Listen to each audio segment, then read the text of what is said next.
Hey everyone, so my name's Kayla, and I chose the policy of medical marijuana laws and their impact. So we'll just get right into that. So the reason that I chose this topic, and it's interesting to me because of how helpful these laws could be if they're implemented all over the United States. So I believe implementing these medical marijuana laws could benefit people who struggle with chronic pain, mental illness, and other diseases.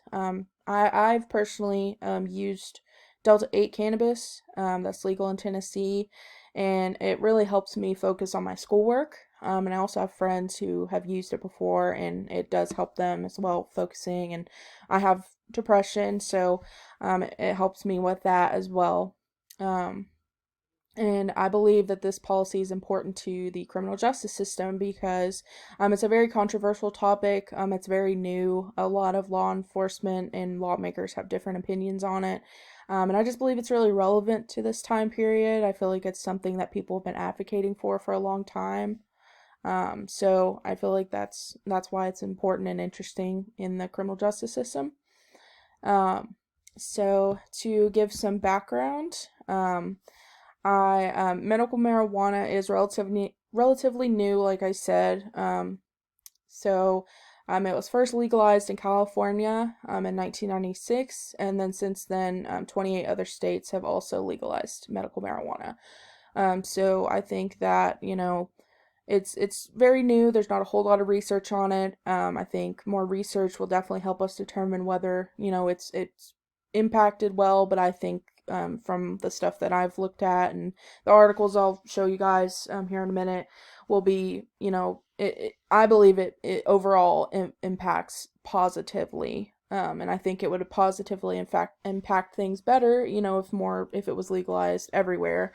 I just think the reason why law enforcement has a negative attitude towards it is because of um, it not being legal everywhere, and they're having to enforce the laws and everything like that. So to the first thing that one of the first things I went over in my paper was the effectiveness of these laws on overall usage and how it impacted those. Morrow et al.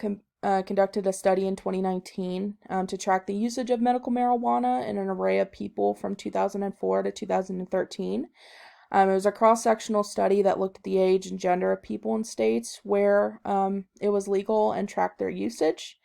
So the usage was higher among people that were aged 18 to 25 compared to people who were 12 to 17, which is expected, assuming that medical marijuana is most likely used more by adults. I feel like a lot of doctors may not prescribe, but recommend that to younger people.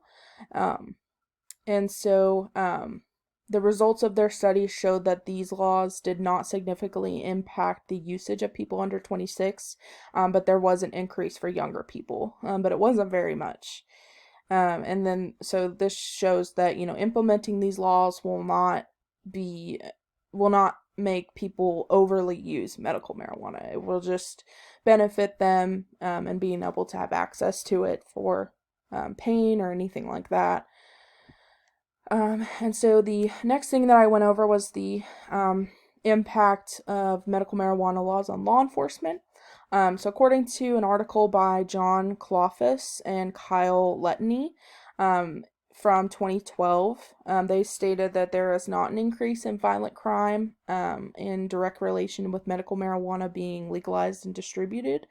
But there was an increase in violent crime towards users of medical marijuana, which I thought was interesting.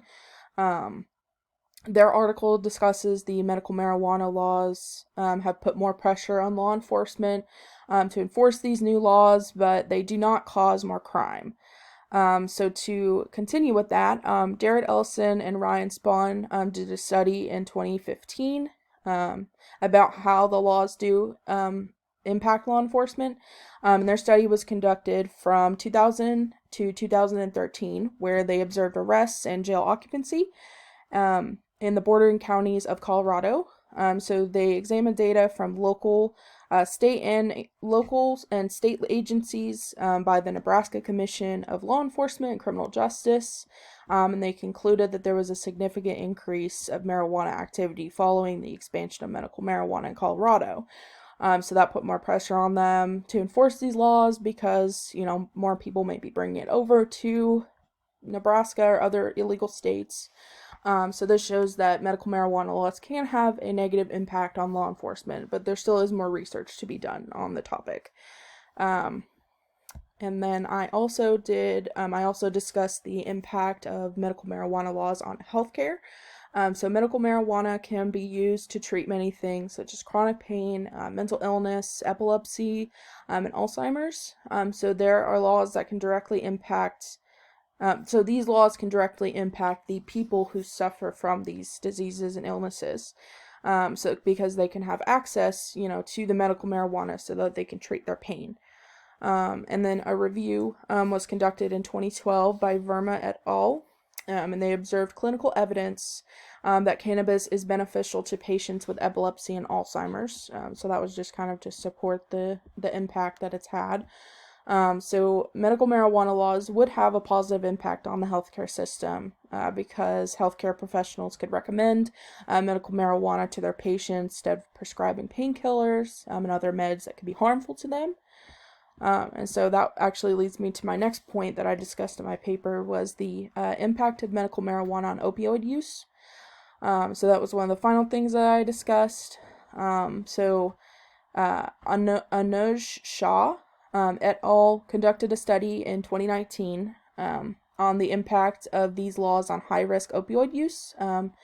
And so they took a 10% sample of a national database to gather information on opioid use, chronic opioid use, and high-risk opioid use.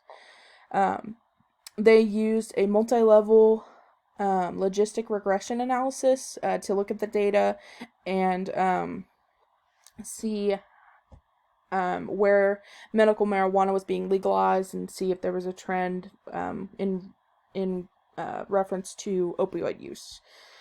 So they concluded in their study that states where marijuana was medically available, they had a modestly lower rate of opioid and high-risk opioid use. So there was more people were using medical marijuana more instead of being prescribed opioids for their pain. So that means that legalizing medical marijuana could potentially be used to reduce chronic opioid use and help combat the opioid epidemic that America has been facing for many, many years. And then so to just do a little conclusion, I think that medical marijuana is a good policy.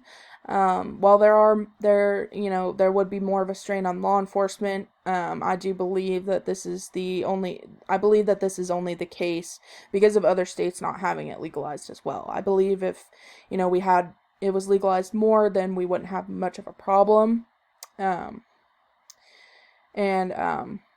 Some of the data I showed here did show that there was a negative impact, but I also believe that is because it's not legalized in all of the states in the United States. So I believe that it could also help boost the economy with more jobs and assist in the healthcare system. I do not think that there's much revision to be done. If all states follow the guidelines, such as Colorado or California, where it is legal medically, I believe that there shouldn't be a huge issue with law enforcement. Some things that I think the criminal justice system and society can learn from this topic is that just because marijuana is a scheduled substance in some states does not mean that it's harmful. I do not believe it would bring in more crime. I believe it could help reduce crime. I think it is important to learn that medical marijuana is a helpful substance. And I don't believe that many people become addicted to marijuana like they do opioids. So I believe implementing these laws, I believe they do much more help than harm. And so I think that's it. Thank you guys for listening. I hope you guys have a great rest of the semester, and congrats to all the graduates. Thanks.